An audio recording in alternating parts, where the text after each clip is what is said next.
And this was a lot of pressure to put on a young person. I share this with you because I think that these early experiences have profound impact on the rest of our lives.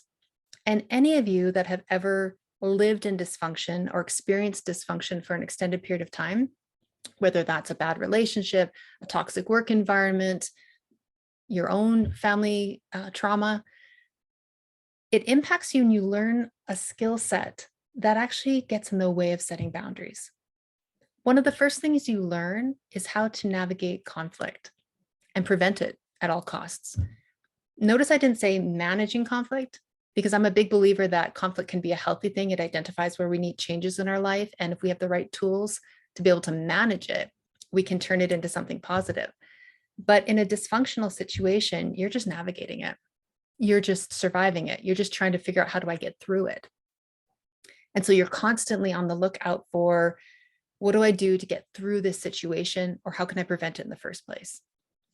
Which leads to developing great communication skills, because you're constantly watching for body language, for cues of when conflict's about to arrive, listening for things that might set someone off, or you're listening as someone is venting, screaming, crying, whatever they're doing, to be that sounding board so that they can diffuse. Or maybe you're negotiating. Maybe you're trying to help that person that's creating the conflict find different ways, or talking them down, right? So you become a very good communicator.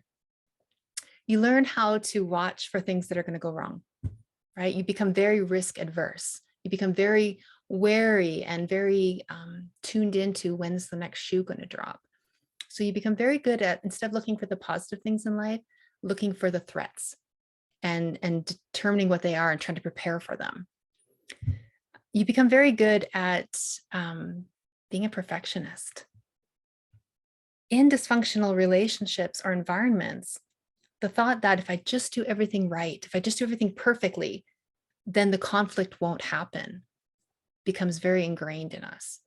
So you become very used to looking at the tiniest details and trying to make sure everything's perfect.